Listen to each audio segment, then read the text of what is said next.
आनंद गांव में एक परिवार रहता था जहां 4 लोग आपस में मिलजुल कर रहते थे। उस घर के मुखिया नंदलाल थे। उनके साथ उनका बेटा सुरेश रहता था और सुरेश का बेटा बिट्टू जो नंदलाल का पोता था। इस घर की इकलौती महिला नंदलाल की बहू अर्थात सुरेश की पत्नी कविता थी, जो पूरे परिवार को प्रेम और समझदारी से संभालती थी। सुरेश बेटा, तेरी माँ को इस दुनिया से गए हुए 2 साल हो चुके हैं। उनकी कमी मुझे आज भी इस घर में बहुत खलती है। वैसे तेरी माँ मुझसे कुछ बातें कहकर गई थीं, जिन्हें आज मैं तुझे और बिट्टू को बताना चाहता हूँ। हाँ पिताजी, बताइए ना, माँ ने आपसे क्या कहा था? और पिताजी, मुझे भी माँ की बहुत याद आती है। हाँ दादाजी, मुझे भी दादी की बहुत याद आती है। जब दादी हमारे साथ थीं, तब सब कुछ कितना अच्छा लगता था। दादी इतनी जल्दी हमें छोड़कर चली गई। अरे मेरे बिट्टू बेटे, ये सब कुछ तो नियति का ही खेल है। अब इसमें हम कर भी क्या सकते हैं? इंसान इस दुनिया में बस कुछ दिनों का मेहमान बनकर आता है और फिर एक दिन सबको छोड़कर चला जाता है। वैसे दादाजी, आपने कहा था कि दादी ने आपसे कुछ कहा था जो आप हमें बताने वाले थे, तो आप बताइए ना।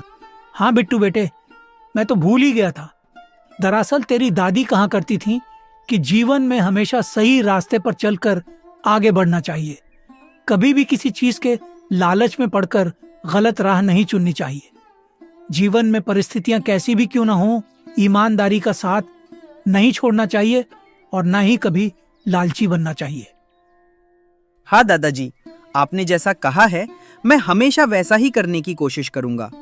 मैं बड़ा होकर एक अच्छा इंसान बनने की पूरी मेहनत करूंगा और आपके बताए हुए रास्ते पर पूरी ईमानदारी से आगे बढ़ूंगा। हाँ पिताजी, बिट्टू ने बिल्कुल सही कहा है। आपकी बात एकदम ठीक है। इंसान को हमेशा ईमानदारी के रास्ते पर ही चलना चाहिए और कभी भी दूसरों का फायदा नहीं उठाना चाहिए। जो कुछ भी करना हो अपने ही दम पर और मेहनत से करना चाहिए।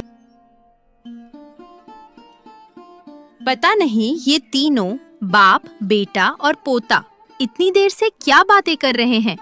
खाना भी तैयार हो चुका है। लगता है मुझे ही जाकर तीनों को बुलाना पड़ेगा ताकि उसके बाद सब लोग एक साथ बैठकर आराम से खाना खा सकें। कविता ने मन ही मन ऐसा सोचते हुए खुद से कहा और फिर सबको खाना खाने के लिए बुलाने चली गई।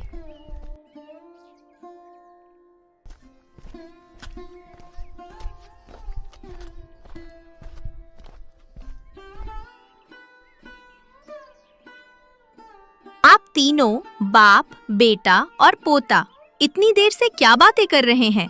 उधर रसोई में खाना बन चुका है। चलिए अब सब लोग एक साथ बैठकर खाना खा लेते हैं। माँ, क्या खाना बन गया है? चलिए जल्दी खा लेते हैं। मुझे बहुत जोरों की भूख लगी है। हाँ भाग्यवान, बिट्टू ने बिल्कुल सही कहा है। हम सभी को भूख लगी है और दोपहर भी हो चुकी है। चलो अब सब लोग बैठकर खाना खा लेते हैं। इसी तरह सब लोग रसोई में जाकर एक साथ बैठते हैं और मिलजुल कर खाना खाने लग जाते हैं।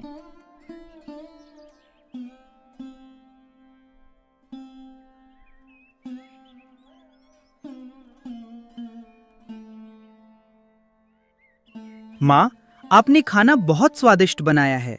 खाना खाकर सच में बहुत अच्छा लगा। सुरेश, मुझे तुझसे एक बात पूछनी थी। मैं उसे बार बार भूल जाता था, लेकिन अभी याद आ गई तो अभी ही कह देता हूँ। तू इस घर को इतनी अच्छी तरह संभाल रहा है, लेकिन तूने आज तक मुझे यह नहीं बताया कि तू करता क्या है और कहाँ काम करता है। मैं तेरा बाप हूँ, मुझे तो ये जानने का हक है ना? अरे पिताजी, मैं जो भी करता हूँ अच्छा ही करता हूँ। आप बेवजह चिंता क्यों करते हैं? आप बस बेफिक्र होकर अपनी जिंदगी आगे बढ़ाइए। फिर भी बेटा, मुझे बता तो सही कि तू क्या करता है। अगर कोई मुझसे पूछ ले कि तेरा बेटा क्या काम करता है और मैं एक बाप होकर जवाब न दे पाऊं तो मुझे कैसा लगेगा? इसलिए बता दे बेटा, तू क्या काम करता है और कहाँ करता है। अरे पिताजी, ये सब छोड़िए। सबने खाना खा लिया है। अब आप बिट्टू के साथ जाकर थोड़ी देर आराम कर लीजिए। मुझे भी थोड़ा बाहर जाना है, कुछ जरूरी काम है। सुरेश के ऐसा कहने पर नंदलाल को थोड़ी हैरानी तो हुई, लेकिन उसने कुछ नहीं कहा। उसे अपने बेटे पर पूरा भरोसा था और उसी भरोसे के कारण उसने आगे ज्यादा कुछ नहीं पूछा। फिर वो बिट्टू के साथ रसोई से बाहर चले गए।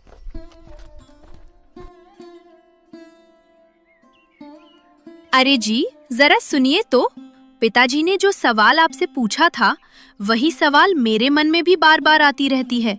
आपने मुझे भी आज तक नहीं बताया कि आप क्या काम करते हैं। मैं तो आपकी पत्नी हूँ, कम से कम मुझे तो बता ही दीजिए। अरे भाग्यवान, अब तू भी ये सब पूछकर मेरा दिमाग मत खा। मैं तुम सबको अच्छे से खिला पिला रहा हूँ ना, बस वही काफी है। किसी भी चीज की कोई कमी नहीं होने दे रहा हूँ। जो भी चाहिए कहा और मिल गया। फिर मेरा काम जानना इतना जरूरी क्यों है? घर ठीक से चल रहा है, यही तो सबसे बड़ी बात है। फिर भी जी, मैं आपकी पत्नी हूँ, मुझे तो ये जानने का हक है। अरे भाग्यवान, अब बस करो ये सब बातें। मुझे कुछ जरूरी काम से बाहर जाना है, मैं जा कर आता हूँ। तब तक पिताजी और बिट्टू का ख्याल रखना। मुझे आते आते शाम हो जाएगी। सुरेश अपनी पत्नी से ऐसा कहकर अपने काम पर चले जाते हैं। पता नहीं ये ऐसा कौन सा काम करते हैं जो हमें बता भी नहीं सकते।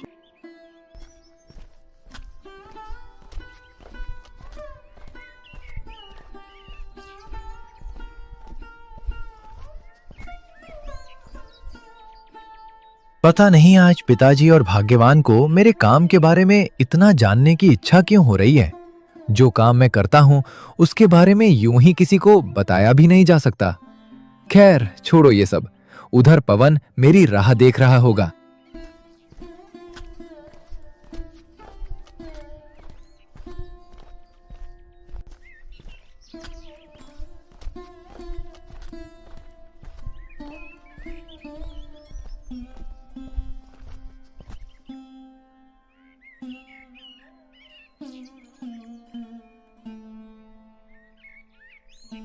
अरे सुरेश भाई, तूने आने में इतना देर क्यों कर दिया?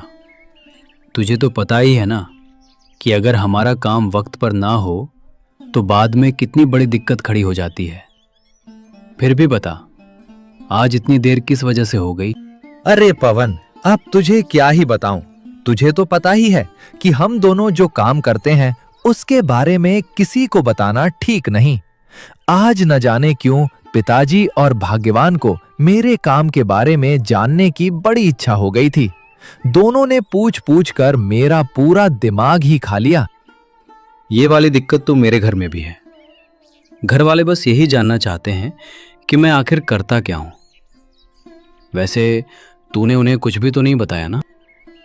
अरे पवन, मैं इतना भी बेवकूफ नहीं हूं कि यूं ही सब कुछ बता दूं। और मेरे पिताजी तो बड़े ईमानदार इंसान हैं। अगर किसी तरह उन्हें मेरे इन कामों के बारे में पता चल गया तो वे मुझे मार मार कर मेरा भर्ता बना देंगे। खैर पवन, अभी ज्यादा बातें करने का वक्त नहीं है। आज पास के गांव जाने की जो योजना थी उसे भूलना नहीं है। जल्दी चलो, शाम भी होने को आ गई है। सुरेश के ऐसा कहने पर दोनों अपने काम के सिलसिले में पास के गांव की ओर आगे बढ़ गए।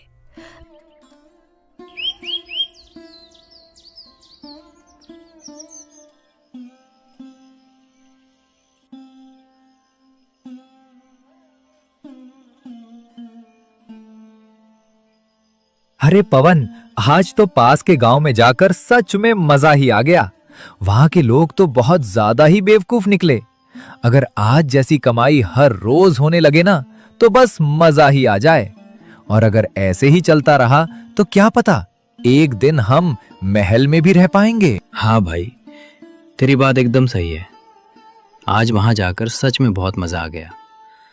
लेकिन एक बात हमेशा याद रखना, कमाई चाहे जितनी भी हो, इतनी जल्दी अमीर बनकर लोगों को दिखाना ठीक नहीं है। नहीं तो हम दोनों मुश्किल में फंस जाएंगे। धीरे धीरे और समझदारी से आगे बढ़ना पड़ेगा मेरे भाई। और सच कहूं तो हर रोज काम से लौटकर इस नदी के किनारे ठंडी हवा लेते हुए तेरे साथ बैठना मुझे वाकई बहुत अच्छा लगता है। अरे पवन मेरे भाई, तू तो मेरा जिगरी यार है। तेरे साथ बैठकर मुझे भी बहुत सुकून मिलता है। और जरा देख तो सही, हमारा जीवन कितनी आसानी से चल रहा है। बिना ज्यादा मेहनत किए ही हम इतना सारा पैसा कमा रहे हैं। कुछ लोग तो दिन रात मेहनत करने के बाद भी उतना नहीं कमा पाते जितना हम दोनों कमा लेते हैं।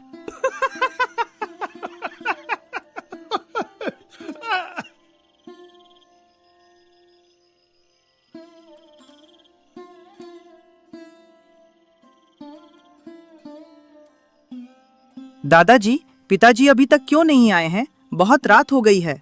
पिताजी जब घर पर नहीं होते तो मुझे बिल्कुल भी अच्छा नहीं लगता। वही तो बिट्टू बेटे, रात काफी हो चुकी है। पता नहीं तेरे पिताजी अभी तक घर क्यों नहीं लौटे। उनके काम के बारे में अगर कुछ पूछो भी तो वे बताना ही नहीं चाहते। न जाने कहां और क्या कर रहे हैं।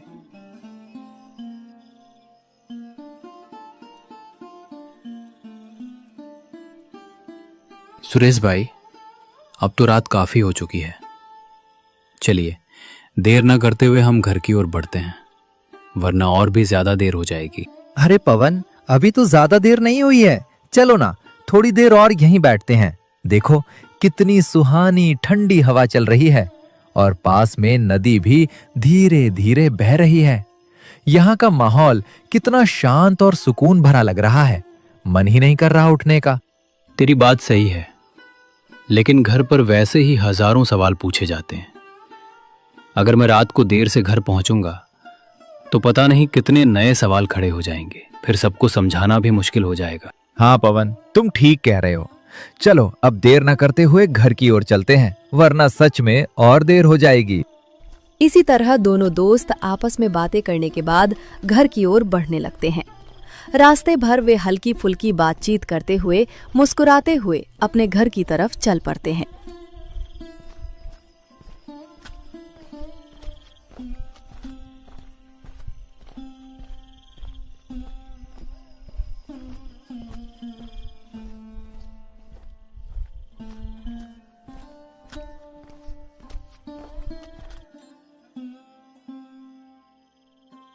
सुरेश, इतनी देर रात तक कहाँ थे? आखिर ऐसा कौन सा काम कर रहे थे? तुम्हें पता है अभी कितना समय हो गया है? मैं पूछ पूछ कर थक गया हूँ, लेकिन तुम कुछ बताते ही नहीं। ऐसे कैसे चलेगा? अगर तुम अपने ही घर वालों से अपनी बातें साझा नहीं करोगे तो फिर किससे करोगे? अरे पिताजी, अभी अभी मैं थका हुआ घर आया हूँ और आप अभी भी इन्हीं बातों में लगे हुए हैं।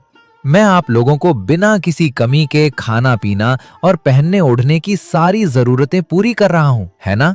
फिर बार बार ये सवाल पूछकर मुझे परेशान मत कीजिए। थोड़ा आराम करने दीजिए, बाकी बातें बाद में भी हो सकती हैं। ठीक है सुरेश, आज के बाद मैं तुमसे इस बात को लेकर कोई सवाल नहीं पूछूंगा। बस एक ही बात कहना चाहूंगा, हमेशा ईमानदारी के रास्ते पर चलना। अगर मुझसे छुपाकर तुम कोई गलत काम कर रहे हो तो याद रखना, एक दिन बुरी तरह फंस जाओगे। उस समय शायद तुम्हें मेरी ही बातें याद आएंगी। हाँ ठीक है पिताजी, अब आप बिट्टू के साथ आराम कीजिए। मैं जरा भाग्यवान के पास जा रहा हूँ। दिन भर की थकान के बाद उसे भी मेरी जरूरत होगी। उससे 2 बातें करके आता हूँ। सुरेश अपने पिता के सवालों का सीधा जवाब देने के बजाय उल्टे सीधे उत्तर देकर अपनी पत्नी कविता के पास चले गए।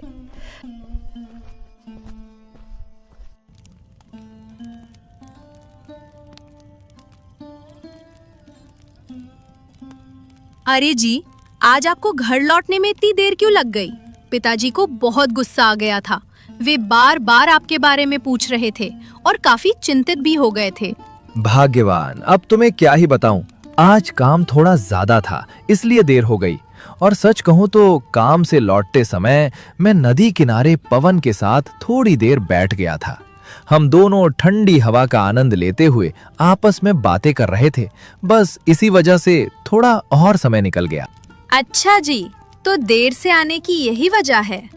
वैसे आप मुझे ये तो बता दीजिए कि आप आखिर करते क्या हैं? मुझे सच में जानने की बहुत इच्छा होती है। आखिर मैं आपकी पत्नी हूँ, मुझे आपके काम के बारे में जानने का पूरा हक है ना? अरे तुम लोगों को हुआ क्या है? मैंने तुम्हें सुबह क्या कहा था, याद नहीं है क्या? जिसे देखो वही एक ही सवाल लेकर खड़ा है। अरे भाई, मैं तुम लोगों की जिम्मेदारी उठा रहा हूँ ना, फिर इतने सवाल क्यों? काम से थका हारा घर आया हूँ, सोचा था तुमसे 2 बातें करूंगा तो मन थोड़ा हल्का हो जाएगा, लेकिन नहीं, तुम सब फिर उसी एक बात पर अड़े हुए हो। अरे जी, शांत हो जाइए। आज मैंने आखिरी बार ये सवाल पूछ लिया है। अब से मैं इस बारे में कभी कुछ नहीं पूछूंगी। अगर मुझसे कोई गलती हो गई हो तो मुझे माफ कर दीजिए। आगे से ऐसी भूल दोबारा नहीं होगी। मैं आपका दिल दुखाना नहीं चाहती। ठीक है भाग्यवान। दरअसल जब मैं काम से थक कर घर आता हूँ और वही एक सवाल सब बार बार पूछने लगते हैं तो मुझे थोड़ा गुस्सा आ जाता है। मेरा इरादा तुम पर नाराज होने का नहीं था। खैर, अब इन बातों को छोड़ो, मुझे भी बहुत भूख लगी है। तुम सबको बुला लो, चलो साथ बैठकर आराम से खाना खा लेते हैं। सुरेश के ऐसा कहने पर कविता ने सभी को खाना खाने के लिए बुला लिया। थोड़ी ही देर में घर के सब लोग एक साथ आकर बैठ गए और मिलजुल कर शांत माहौल में भोजन करने लगे। खाना खत्म होने के बाद नंदलाल ने बिना कुछ कहे चुपचाप रसोई से बाहर चले गए। उनके चेहरे पर हल्की गंभीरता साफ झलक रही थी। पिताजी, दादाजी ऐसे गुस्से में खाना खाकर क्यों चले गए? वे तो रोज खाना खाने के बाद यहीं हमारे साथ बैठकर हंसी मजाक और बातें किया करते हैं। आज अचानक बिना कुछ कहे उठकर चले जाना थोड़ा अजीब लग रहा है। क्या बात है, क्या आप जानते हैं?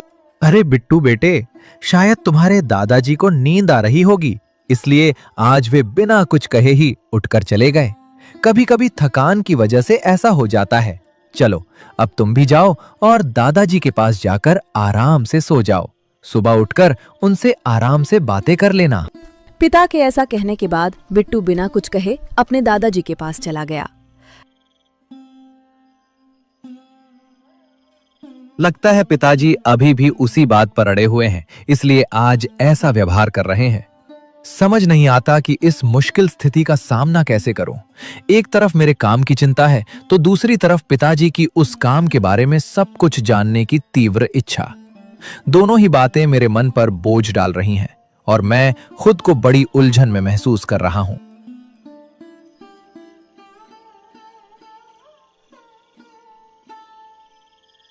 पता नहीं सुरेश ऐसा कौन सा काम करता है जिसके बारे में वह अपने पिता को भी नहीं बता सकता और अपनी पत्नी से भी छिपाता है। अब तो मुझे सचमुच शक होने लगा है कि कहीं कुछ गलत तो नहीं चल रहा। मुझे लगता है अब थोड़ा तहकीकात करनी ही पड़ेगी। मैं नहीं चाहता कि मेरा बेटा किसी मुश्किल या मुसीबत में फंस जाए। अगर कोई परेशानी है तो समय रहते उसका पता चल जाना ही बेहतर होगा।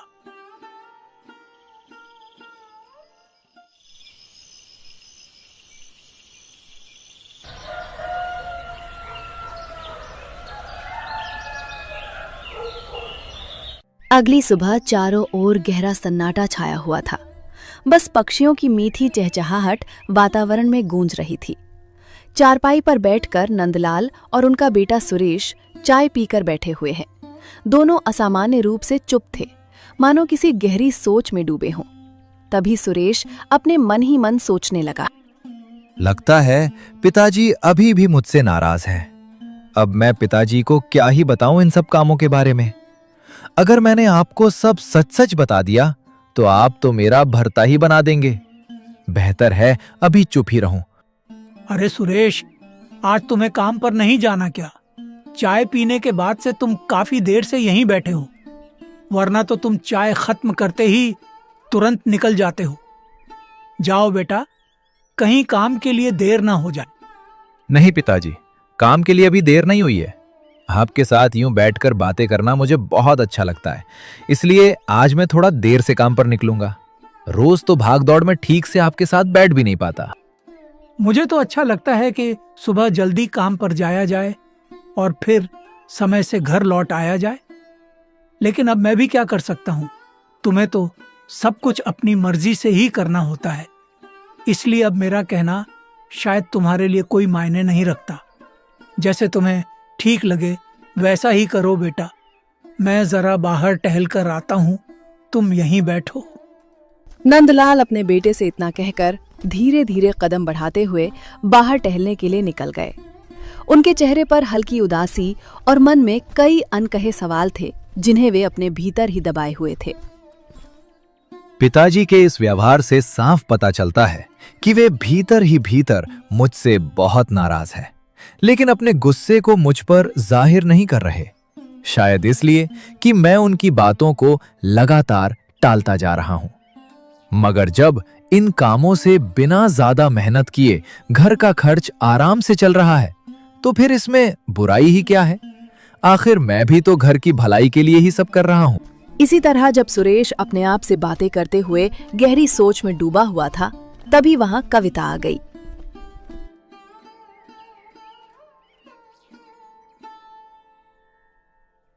अरे जी, आप किस सोच में इतने डूबे हुए हैं? और पिताजी कहाँ चले गए? आज आप काम पर कब जाएंगे? कुछ नहीं भाग्यवान, बस यूं ही कुछ सोच रहा था। मन थोड़ा उलझा हुआ था, इसलिए चुप बैठा था।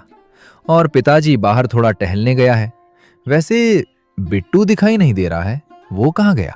बिट्टू बाहर अपने दोस्तों के साथ खेलने गया है। घर पर रहते रहते वो भी उब जाता है ना, इसलिए थोड़ा बाहर निकल गया। इन दिनों विद्यालय भी बंद है, तो सारा दिन घर में बैठकर उसका मन नहीं लगता। थोड़ी देर खेल लेगा तो उसका मन भी हल्का हो जाएगा। हाँ हाँ ठीक है भाग्यवान, मैं भी अभी थोड़ा आराम कर लेता हूँ। दोपहर का खाना खाकर काम पर निकल जाऊंगा।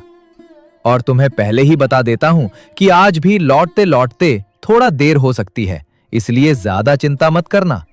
पिताजी को भी समझा देना कि काम की वजह से देर हो जाएगी। दोपहर में सुरेश खाना खाने के बाद रोज की तरह पेड़ के नीचे आकर बैठ गए और पवन का इंतजार करने लगे।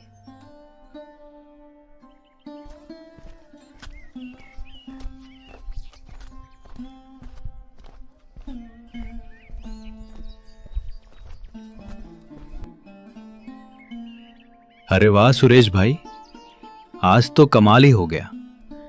वैसे तो हर रोज मैं ही पहले आकर तुम्हारा इंतजार करता हूं, लेकिन आज पहली बार तुम मुझसे पहले आकर मेरी राह देख रहे हो। सच बताऊं तो तुम्हें यूं पहले से बैठे देखकर मुझे बड़ा अच्छा लगा। अरे पवन, अब तुझे क्या बताऊं मेरे भाई। कल रात जब मैं नदी किनारे बैठकर देर से घर पहुंचा तो पिताजी ने फिर वही सवाल पूछ लिया। बस तभी से घर का माहौल थोड़ा ठीक नहीं लग रहा है, इसलिए आज मैं थोड़ा जल्दी ही घर से निकल आया ताकि किसी अनावश्यक बहस से बच सकूं और मन भी थोड़ा हल्का हो जाए। तेरी बात तो सही है भाई, लेकिन अब हम मजबूर हैं ना। हमारा जो ये 2 नंबर का काम है, उसके बारे में अगर हम दोनों घर पर बता देंगे तो पता नहीं हम दोनों का क्या हाल होगा। इसलिए यही बेहतर है कि इस राज को राज ही रहने दें। जब तक हालात हमारे काबू में हैं, तब तक चुप रहना ही समझदारी है। हाँ हाँ, अभी ये सब छोड़, चलो काम के लिए निकलते हैं। आज रामपुर गांव की ओर चलते हैं। क्या पता कल की तरह फिर कोई भोला भाला आदमी मिल जाए। वैसे भी ज्यादा देर करना ठीक नहीं, जितनी जल्दी निकलेंगे उतना ही अच्छा रहेगा।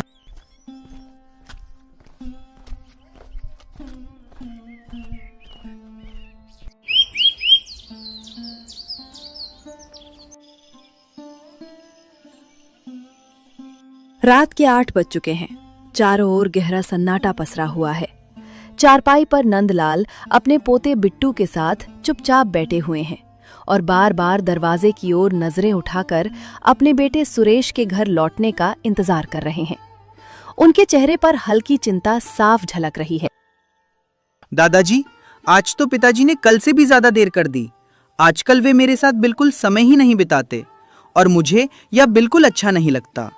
मैं उनसे बहुत सारी बातें करना चाहता हूँ, लेकिन वे हमेशा काम में ही व्यस्त रहते हैं। बिट्टू बेटे, अब मैं तेरे पिताजी से कह कह कर थक गया हूँ। वह हर काम अपनी ही मर्जी से करता है, न अपने पिता की बात सुनता है और न ही तेरी माँ की बात मानता है। समझ नहीं आता उसे कैसे समझाऊं कि परिवार की बातें भी उतनी ही जरूरी होती हैं जितना बाहर का काम। अब रात और भी गहरी हो चुकी थी। समय तकरीबन 11 बज रहे थे। कविता के चेहरे पर चिंता और घबराहट साफ झलक रही थी, जबकि नंदलाल के चेहरे पर चिंता के साथ साथ गुस्सा भी दिखाई दे रहा था। पिताजी, वे अभी तक घर क्यों नहीं पहुँचे? मुझे बहुत चिंता होने लगी है। वे इतनी देर तक तो कभी बाहर नहीं रहते थे। हाँ बहू, मैं भी यही सोच रहा हूँ। सुरेश इतनी देर रात तक कहाँ और क्या कर रहा है? कुछ पूछो तो वह बिल्कुल भी ठीक से बताता नहीं है। अरे नंदलाल, क्या आप घर पर हैं? जरा बाहर तो आइए, बहुत बड़ी बात हो गई है। पता नहीं इतनी रात को कौन आ गया है। बहू, तुम और बिट्टू दोनों घर पर ही रहो, मैं जाकर देख आता हूँ कि कौन है।